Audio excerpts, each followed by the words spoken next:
Good morning. Hello, everyone. Temperature out right now. A temperature where Nathan and I are both happy is a good temperature. Yes, we are out with Naomi. We're on a bike ride, walk in search of passion fruit. I just want to take a second and show you guys something marvelous that you can find in Florida where there's water. Some of you know what I'm looking at right now, but all around me is the literal sweetest, most delicious thing that every person is more or less wholly addicted to. Right here, folks, is sugarcane. And I'm not kidding. You can literally just cut it and dive into it. Oh, this one's falling over. And you can have all the sugary deliciousness you've ever hoped for. You chew it, you munch on it, you scrape it up, and you're good to go. It's fantastic. But today, Chelsea and I just wanted to take people around the farm a little bit and just show you kind of where we spend a lot of our time. We don't like work on the farm in the same way as somebody who might get paid. We basically volunteer our hours and trade our time so that we can learn the experiences, have a place to stay, and eat from the farm. So, but you can see we do a whole lot of what's called plastic mulching. Plastic mulching is a way that we can grow larger amounts of food still sustainably and organically without needing 453,000 hands to weed every single bed as we go along here. But it's really, really cool because what we've got to see is precision planting and sowing seeds in such a way as to make the most use of your space and still enjoy it. Like, just check out this eggplant, folks. I'm gonna turn you around. Let's just talk about eggplant. That is our eggplants. Now, we just had a big cold down here and a little bit of a freeze, but this was the only crop on the farm that had any kind of damage whatsoever, which is amazing. But you can see we got eggplant all over here, and we have some of our other fields that we just opened up and started using this last week. But, Chelsea. You're the passion fruit. I don't even know where we're going. Nate knows, though. So those of you that have not maybe been on a farm before, this one for us is our first experience to be on a farm that's like actually working, profitable, and sustained. The previous farm we were at in Colorado was brand new. So brand new that like we were the first ones making it a thing. And that wasn't always a great idea because we had lots to learn. And we still do, mind you. But now I can grow tomatoes like anybody else can grow tomatoes. It's amazing.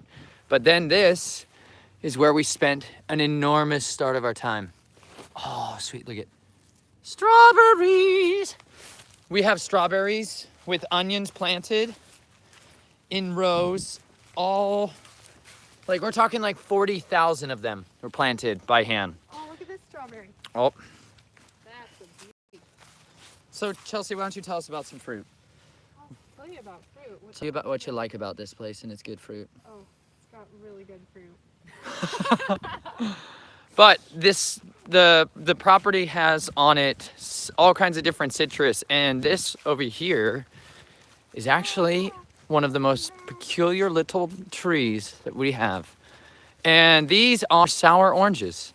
Sour oranges are exactly what you think they are. Oh, we'll see if I can get it. They're just sour little oranges, and they're delicious. But there are place mark. Oh, we're going in the wrong way. Oh no, you don't want to go back on this road. It's better if you don't know. No, Chelsea, leave the mountain lions alone. We are inundated with the Florida panther down here. And they obviously see a stroller. It's just an easy target. Not totally. I was being facetious, folks. I love mountain lions and tiny panthers.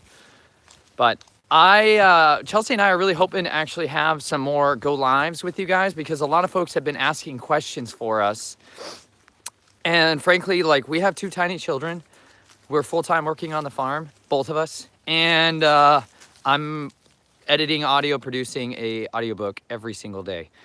So we don't really have the time to be able to respond to you, but we would like to be able to try to allow you guys a chance to chime in with questions as you go. Good to see you. Shout out to Born Again Veteran. Nice to see you again. And but we wanted to be able to have a chance. If you guys had questions for us about RV life, about a lot more of the material I talk about, we wanted you guys to start asking those. And you can ask anonymously, write them to us, and maybe just put a note in the subject line like questions for show. And we're gonna try to pull those together and go answer some of those for you guys. Q&A's. Q&As. Q&A. Be good. Do any of you have some cues for us to answer? We're learning all kinds of things. First of all, we're also learning, if you guys don't know about pedalless bikes, Naomi, show them your bike. Can you show them your bike? This, folks, is the way children should learn how to ride bikes. Show them how you do it, girl. The Europeans know better. That helmet is ill-fitted. Go, Nate, go. Look at that. She's had that 2 weeks. 2 weeks. She's pedaling like a champion. Anyways, that is the way to go. If you've never used your bike, Nice job. training wheels teach you lies, like the rest of the world systems. I think it's like giving a kid bumper cars and telling them that's a safe way to drive. So it's basically the same thing. You're setting your children up for failure with training wheels. And we don't want to set our children up for failure. So thankfully someone Chelsea met at a park. It sounds less strange after I say the story, but someone she met at a park gave our child a bicycle. And it was an answer to prayer. So we were really happy for that. Someone wanted to know what we do in an RV if gas is scarce because an event has happened. Mind you, I've been all up in the apocalyptica for many years. And there was a time in my life where I was thinking about burying storage fuel containers. I did get a specialization of fuel supply back in the day. And one thing I learned about that is it's really not easy to store fuel long term. So you got to learn how to pray, like, and discern and know the times and the seasons and hope that he can help lead you to greener pastures like a horse in a desert. Because our house drinks a lot of diesel, like 75 gallons sometimes. And that's all you need to run that home. And it's a big thing. I know you're a big prayer. But the other thing that I would say for that is being able to have a location you can relocate to at times, or other people that you've met along the way that you can stay at. That's a big way of what we're doing. Naomi, though, I want to show you folks this, though. Change the subject. Naomi, what are you looking for, Nay? Passion fruit. Where you show us where some is. Yeah?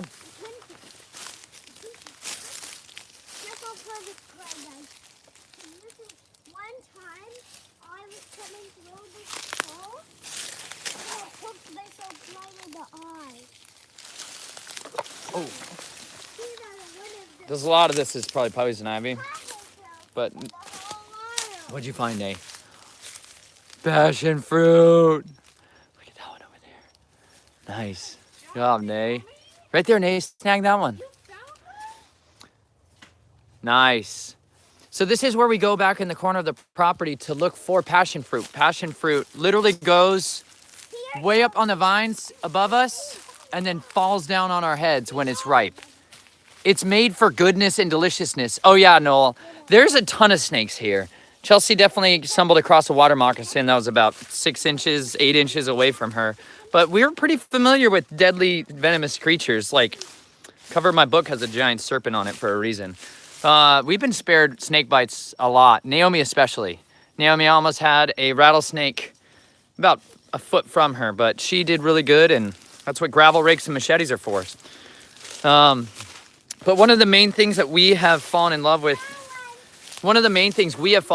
about being on the farm, though, is fresh food that is uncomparable to what we've eaten in the stores. Like, not a little bit, like absolutely, completely not the same thing that we've ever tasted. We eat food that's like picked fresh at the day it should be eaten. We pick it and we eat it. And that's totally new for us. And the taste of the flavors that we get in that food, it's still alive. And one of the other main things that we learned is how food is grown in the United States, so that it's actually at the store at the last possible second before it basically goes so rotten that it's no longer edible. But really, that food was dead months or even years ago. Like your apples, if you buy non-organic apples at the store, they can sit under a pressurized gas environment for 2 years So think about that. Somebody comes along and picks an apple at an orchard and they put it in bins and they store it. Most likely they did not pick it ripe either to begin with. And then it sits in storage for months and years. And they've come up with this brilliant marketing strategy to tell you all that under these artificial gas environments, they can make things last. One day is like 30 days in the real world and the other way around. So if you're in a natural air environment, this in a couple of days is going to start to turn. But under their artificial one, you could extend that to maybe 30 days, 60 days, 90 days in the same environment. And so what we think that does is breed literal disease. So you're eating dead things, and life begets life and death begets death. And if there's any value to food and nutrition in your life, it should come most prioritized by what it is you actually feed yourself, but more importantly, your children and the people that are around you. Like, we are so glad to be able to have come down here and got to experience what it's like to go pick lettuce, pick the tomatoes, collect all of that food. And it takes a lot of work. It all takes more work, but it's a lot more beneficial in our life. Chelsea, what's your farm knowledge? Give us a pearl. Look, I see one up on the vine there. I've never seen what the vine actually looks like. What'd you find? The passion fruit. Up there. Oh, yeah. Friendly. Do you think you could swing on these jungle vine? I bet you could try once. You can do most things once. Can I try? Oh, I hope you do. This doesn't look very strong. I don't know where you're gonna swing into, but the tree. Ooh, I don't Just know. pull real hard and see what happens. Oh yeah, that's gonna give. Don't laugh at me. Come on, Shell, climb the tree with it. Oh yeah, it's holding. Look at this. Passion fruit! Yes! That's why it's worth it to climb the vine. There's reward in climbing the vine. Good to see you guys tonight, though. But we just wanted to make known to you guys that we genuinely appreciate each and every one of you. We've had a lot of new subscribers here recently, a lot of people that have tuned into our channel that have never seen any of our stuff, and you just jumped into while I'm publishing like a chapter of my audiobook every day. That's not normal. That's gonna end in like 21 days. Not anytime soon. Just saying. Enjoy it. Enjoy it while it's there, because it takes so much work. I don't know how to possibly do it again. And the Nature Nate series is coming out. I just have gotta Pick some music. Yeah. By the way, I literally swam to an alligator. I swam up to its face. He's done a lot of cool things. I We caught a gotta share it with snapping you guys. turtle. It's been crazy. I'm finding dinosaurs, fossils. Like, I know dinosaurs aren't real, guys. I know. But I swam with a real one. You're gonna give Crocodile true. Dundee a run for his money. There is none. Like Nature Nate. Let's just be real. My heart is not getting pierced through with a spear from a lancing manta ray. Stingray. Probably stingray. But it's okay. If I die that way, folks, it's better. It's better. Everyone's going to die a graphic death eventually. Everybody decays. Get over it. Pick your time wisely-ish. So we picked our time by coming down to Florida and trying to literally meet the wildlife. And Chelsea's been chronicling those adventures for people. And because I think every person, especially you men out there, need to be the most brave and adventurous and outgoing, wild, exploring humans on the earth. Like, you need to set an example for people to fall in love with the goodness of nature, because nature holds treasures. And for me, nature was the place that helped me survive. That's where I was wooed. Like, that's where I fell in love out there. And yep, Steve Irwin died from a stingray barb to the heart. Thank you. See, the Aussies know. The Aussies know. Everybody knows him. He's like a legend. For those of you that don't know Steve Irwin, I'm sorry for your loss. He set an example for a lot of younger children out there and young men and women to be like, I want to get outside and explore. Maybe I can catch a hamster. And they did. And they put them in cages. But then it's better to catch a chameleon, because those are really cool. So now, oh.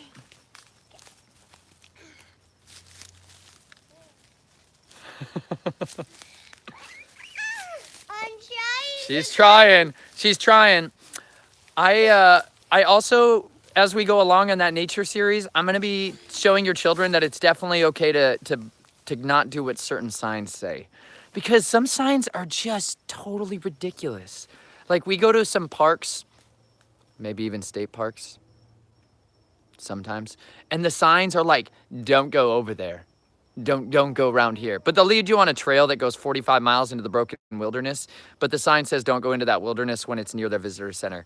And I don't care for signs, folks. I grew up in a world where like it was okay to break signs and not. I understand all like the horrible other things that taught me, but it's also really, really good to just get over the sign problem and go out and explore anyways. Sometimes it says don't pick up rocks, and you're literally sitting in a giant desert full of rocks. And that rock that was placed there was for you. It's special, and you need to enjoy it. I'm not telling anyone not to break the law, of course. I'm just telling you and encouraging you to experience life to its fullest potential when you're in it. I cannot confirm nor deny that I've ever broken a sign. I've never broken a sign in half personally, but I've seen it happen. Jungle lines. You having fun, babe? So I know that not everybody's gonna agree with me on that. Some of you out there are super rule keepers when it comes to like every sign you've ever seen that said like put your trash in this basket and put your recycling in this basket and put your plastic spoon in this spot. I'm not gonna be the good person to conform to the Wall-E image of reality.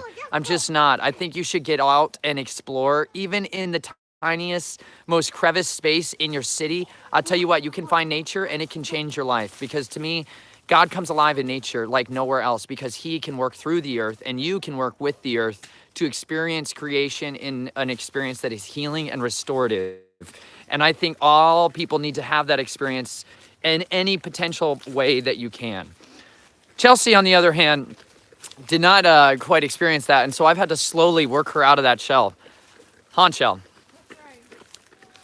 But I love it. It's fun. What is your pearl of wisdom for farm life? I don't Come have on. one right now. Yes, you do. Can we show them the oranges? Come on. Let's just show you guys. We also want to tell you guys about why you should buy ugly food. You should buy ugly food because the prettiest looking food that you see at the store is a lie. Once again, don't eat lies. Pesticided. It's literally artificially sealed and covered in such a way that you can't experience all of the good things that happen when nature takes its course, okay? Now, this, Let's show this one. oh, here's a good one, okay? Folks, this is our avocado trees mixed with our pomelo, okay? Oh, sweet avocado! Yes! Yes! That's fair game, folks. Oh yeah. Yes! Thank you. See, that's how we eat. That's literally how we eat. We're hunter-gatherers, like legitimate hunter-gatherers now. So let me just show you. This is, oh yeah, that's a pretty good looking pomelo. You see that? He's pretty, right? He's pretty. He's giant. He's full and voluptuous. Ooh, see that one? Less so pretty. Down here, less so as well. But what we want to show you guys is that dirty, ugly looking fruit is the best for you because plants that are actually alive, not ones that are just coated in death that look like it, that the reason that your plants and your produce at the store look so good and taste so bad is because they're the living dead. Like they're the living dead. And oranges are a great example of that. So like this little tiny orange, you can see how that, like a lot of people in the world would not eat that. They'd be like, ooh, that shouldn't be in my bag of cutie oranges. I don't want to eat that. Do you know why?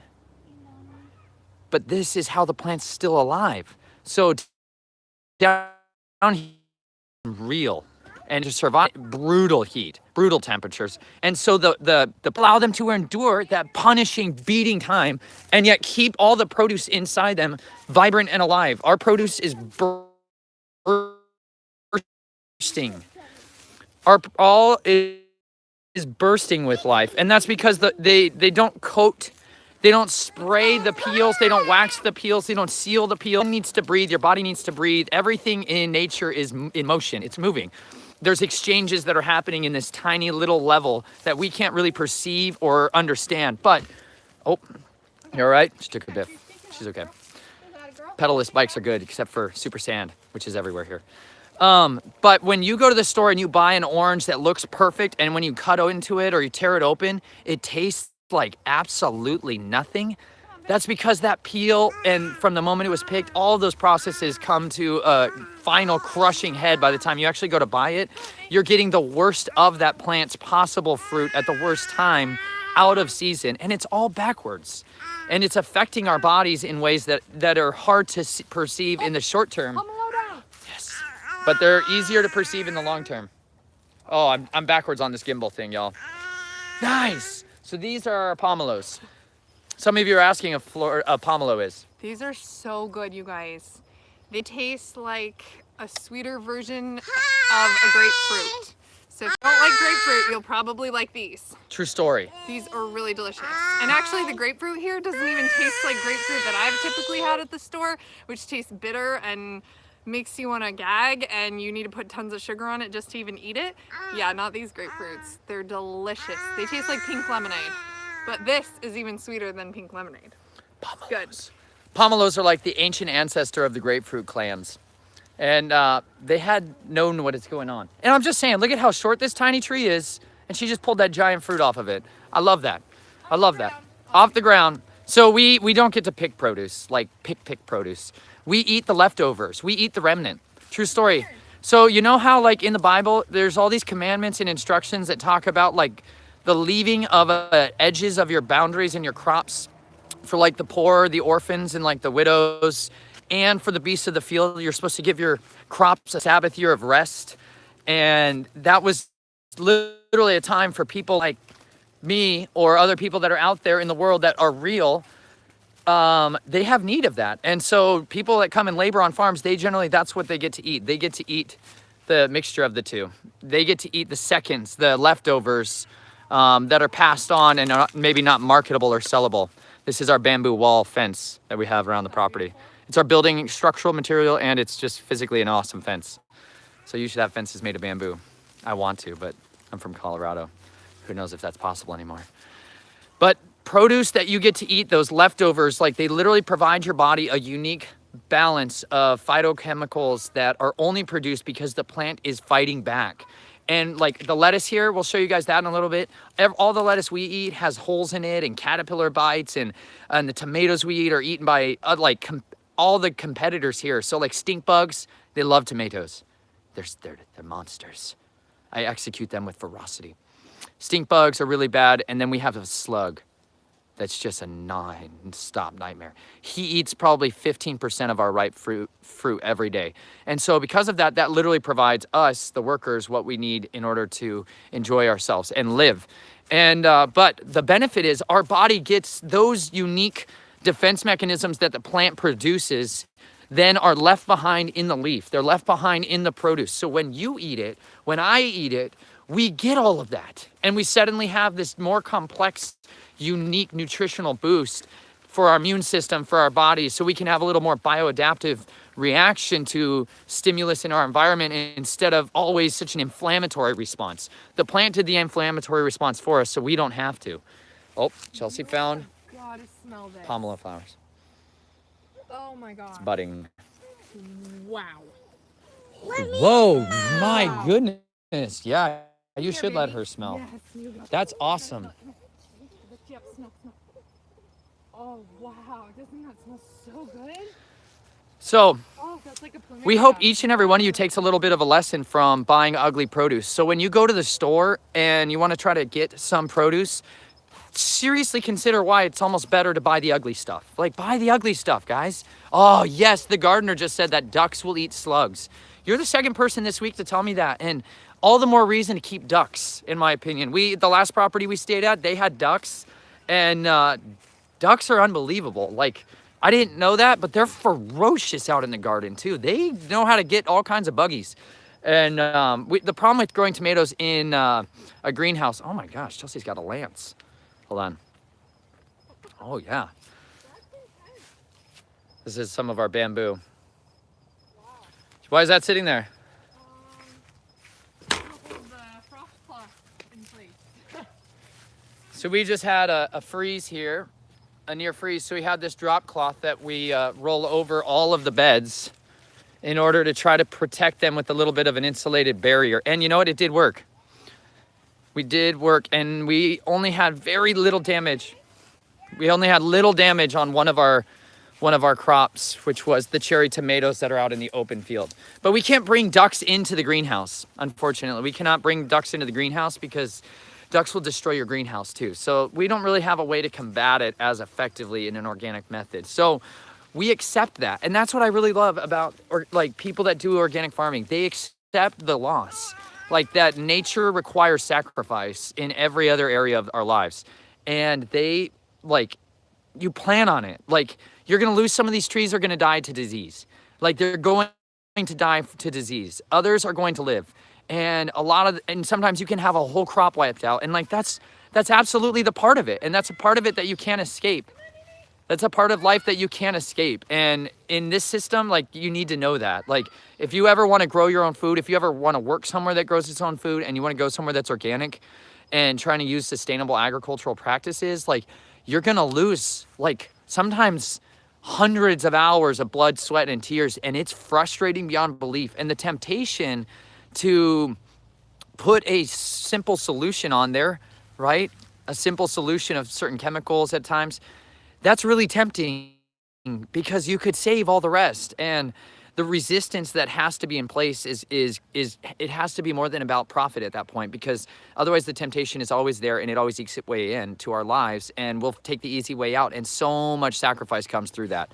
And I am so glad to be able to see that and learn that lesson here. It's not my farm, and yet I have sweat equity involved, and I really don't want stuff to like lose. And so when we lose 15 or 20% of our tomatoes every day to slugs, it's super frustrating. But if we didn't, like, we wouldn't have anything to eat as the farmers here. But because of that, Keep going. Keep going. Come on. We're gonna go over to the oranges? want to go to the oranges? Yeah, if we have There's time. Jubilee. Or we can do another video. Yeah. Whatever you like. What do you guys think? Should we take you over to the oranges? Do you guys want to see where our oranges are? Pamala. Oh yeah, go get it. She's crossing the bounty. Has anybody else out there ever been roamers on the world and farmers on the run? Because we sure are. It's ugly, but it probably tastes good. It's probably spectacular. It's good to have long legs. Yeah. Height advantage is also one of the best things on a farm. Come on, honey. All right, y'all.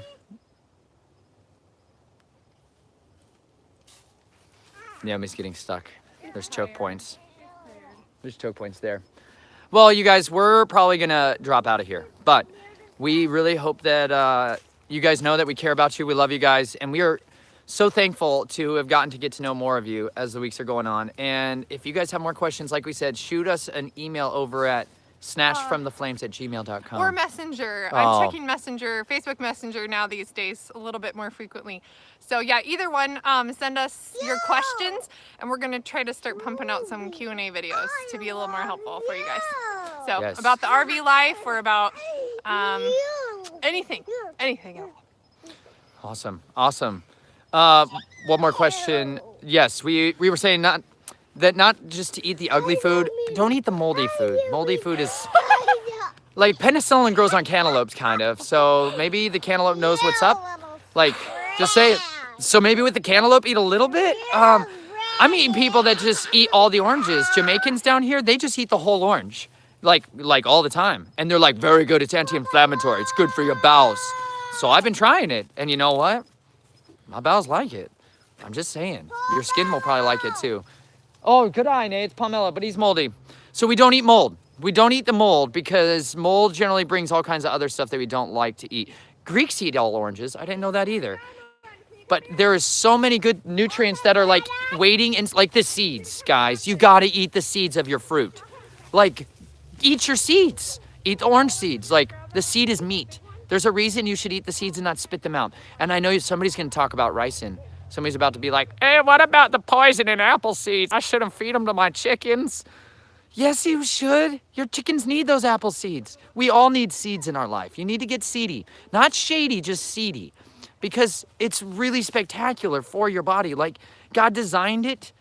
I know man engineered it, but he is the original designer. Look at the size of that one. That's a good one.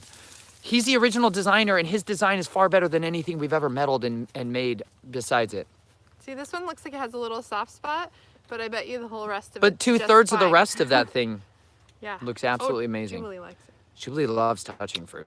You like Our baby's grown up like not touching as much plastic, but definitely a lot more fruit out here. She's like, what is that? This is what our life looks like when dusk is on the way, because the raccoons come out and they will eat the avocados like bandits. They also eat the papaya like crazy. Do you want me to hold your bike, Nay, and you want to walk with Mom? I can walk. The papayas get devoured by raccoons here, and so does anything that's on the ground that's remotely ripe. I've never seen him go for a pepper. Look at the size of that pepper. Hold on. I'm not pecking. I'm plucking. Oh, I flipped it around the wrong way Don't twice. Hold on. pick it. Look at it though. Man, that's beauty. Wow, what a big pepper. So you can see these are our peppers over on this side. I squeezed them. And those are doing really well. And the raccoons seem to really be particular. They're very picky. Hey, Naomi, please don't touch the plants anymore, honey. Thanks, honey. Good job. Raccoons really love, though, soft-bodied, fleshy fruits, and which means if you don't come and check the avocados every single day by dusk, like, you're gonna lose that battle. And you're gonna, we've eaten a lot of stuff that's got raccoon scratches and claw marks in it, and that's just part of life out here. But we really try to be out here earlier and make some food. Wow, she's picking up a 35-foot section of. Wow, be careful, don't let it land on your toe. Good job, Nay. Good job, Naomi. Oh, let her have the whole. I'm nervous. Mom's like, I can't watch her pick that gigantic. Look at how strong. That's farm workout right there. We're all on the farm workout plan here, where apparently my children can move lumber now. That's awesome. This is why you all need arrows in your quiver. Have babies, get married, and covenant, have babies, lots of them. Plant food, raise a family, and contend against the dragon. Contend against the dragon by feeding everyone life. That's how you defeat the dragon. You outlive him. Because at the end of the day, you're either gonna be immortal or you're not. And I know I'm not. I know I'm gonna die here, and I know everyone's gonna die. And I think you should live your life to the absolute abundance that you possibly can while you're here, and cultivate some eternal kingdom fruit. While you cultivate some good fruit too, namely these two. That's why we're here. We want them to grow up in an environment where this is fun, this is unique, this is life, and they need it, and you need it. You guys could go volunteer on a farm for a weekend nearby. I'm serious, and you will learn so much in 2 days. More than I could ever teach you by just watching YouTube videos. I'll try to teach you guys everything I'm learning about farm life. But I'll tell you what, you can learn the most by just going and sweating and being like bit and eat by 500 bugs. Like, you need to be bit by bugs, because then your body will fight back and you'll be tougher and you'll be stronger. Don't put that sunscreen on your children anymore. Let them just get out there. Get out there. Your body makes this beautiful stuff called melanin. It makes your own natural sunblock. If you see the sun with your actual eyes, not through lenses of polarizing poison. Come on. Just look at your eyes. Look through your eyes to the sunlight and enjoy it, because the sun has wonderful light on hues of oranges and trees that you can't see any other way if you're wearing those sunglasses. Look at this. Look at all the color. That's how we're teaching Naomi colors, by letting her see them with her eyes in real life. These are the shades of greens. These are hues of orange, and they need that. And so we have to use sunshade by actually wearing clothing that covers our skin until they can get strong enough to do it. Chelsea found the navel oranges. These are good ones for us to show you, because we can pick these. The navel orange out here is coming to its climactic close. And see, when I bite into it, you can see it's just dripping with deliciousness. These flowers, I'll eat it. You want to eat that one? Yummy loves the oranges. Those are some of her favorite. We grow a few different kinds of oranges here, but one of my absolute favorites in the house, in all of existence, is this guy. sweet honey bells, man. If you've never had a honey bell, you need honey bells. They're the best juicing orange. There's two different classes of oranges here. There's the ones that you can peel relatively easy. They're called zipper peel tangerines. Clever marketing, brilliant name. But these are called honey bells. Also brilliant name, because every time people hear honey, they buy it. And Everyone.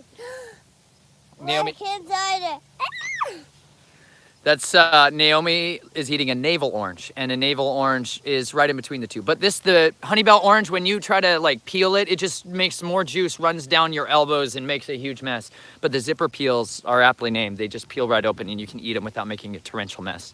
So in the evenings, this is our hunter-gathering lifestyle. Oh, she's touching more fruit than I've ever touched in these fields. It's bold.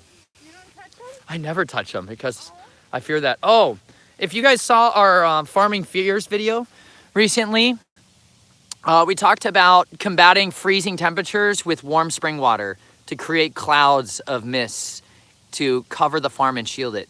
This is what one of those kind of tiny misters and sprayers that we will use looks like. They like atomize the water basically, and that water is so warm here coming out to the farm during cold temperatures that it creates a mist and a cloud for everyone to enjoy. So anyways, guys, it's getting darker down here.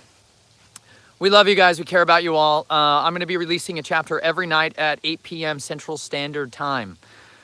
It's just an arbitrary time I made up, and I picked different times. But I'm going to try to do that one. I'm really going to try to stick to it. If you guys would like to be in there, we're going to premiere the audiobook every day for the next couple weeks. And we'll be trying to do like a little bit more semi-regular videos. Pray for us always, and we appreciate you guys. Thank you for those that are supporting us. You literally helping to feed and equip the body and those remnant and leftover outcasts that are out there today. So we appreciate you guys. You be well.